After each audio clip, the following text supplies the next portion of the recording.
Եվրախորհրդարանի մարտի 12-ի լիագումար նիստում քննարկվել է Բաքվում ապօրինի պահվող հայ գերիների նկատմամբ շինծու դատավարությունների վերաբերյալ բանաձևը հրատապ ընթացակարգով։ Բանաձևի համահեղինակներից Միրիամ Ռեքսմանը հայտարարել է, Բաքվում տեղի ունեցող կեղծ դատավարություններն ու գերիների անմարդկային պայմանները ցույց են տալիս Ալիևի իրական դեմքը, ռեժիմ, որն անտեսում է միջազգային պարտավորությունները։ Հայաստանի հարցերով համազեկուցող Նատալի Լուազոն էլ շեշտել է, Բաքվում պահվող գերիների միակ մեղքը հայ լինելն է։ Եվրոպացի պատգամավորները միաժամանակ հայտարարել են, որ Բաքվից գնված գազը չի կարող առավել կարևոր լինել մարդու իրավունքներից եւ եվրոպական արժեքներից, հատկապես ընդգծելով, որ որևէ տարբերություն չկա ռուսական եւ ադրբեջանական գազի միջև։ Հրատապ ընթացակարգով առաջարկվող բանաձևը քվեարկության կդրվի այսօր մարտի 13-ին։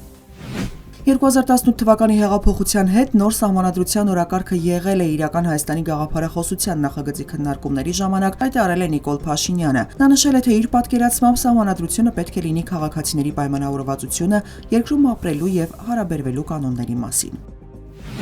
Ռուսաստանի նախագահ Վլադիմիր Պուտինը ուկրաինական ուժերի առաջխաղացումից հետո առաջին անգամ այցելել է Կուրսկի մարզ։ Ռուս զինվորականները ներազեկուցել են, որ մարզի ազատագրման գործողությունը մտել է եզրափակիչ փուլ։ Նշվել է, որ հարձակողական գործողությունների ընթացքում ռուսական ուժերն ազատագրել են Կուրսկի սահմանային գոտում ավելի քան 1100 քառակուսի կիլոմետր տարածք, այսինքն ուկրաինական ուժերի զբաղեցրած տարածքի ավելի քան 86%-ը։ Ուկրաինայի զինված ուժերի զանգվածային հարձակումը Կուրսկի մարզի վրա սկսվել է անցյալ տարվա օգոստոսի 6-ին։ Տարածաշրջանում գործում են դաշնային մակարդակի արտակարգ ռեժիմ եւ հակահաբեկչական գործողության ռեժիմ։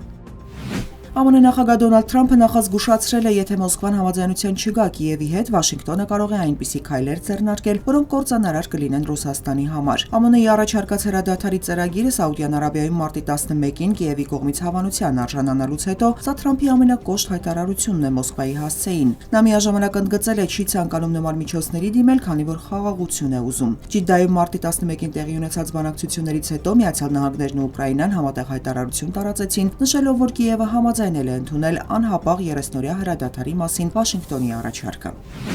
Ֆիլիպինների նախկին նախագահ Ռոդրիգո Դուտերտեն ձերբակալվել է Հաագայի միջազգային քրեական դատարանի օրդերի համաձայն։ Դուտերտեն ձերբակալվել է Ֆիլիպինների իշխանությունների կողմից Հաագայի դատարանի հրամանի համաձայն մարդկության դեմ հանցագործությունների մեղադրանքով։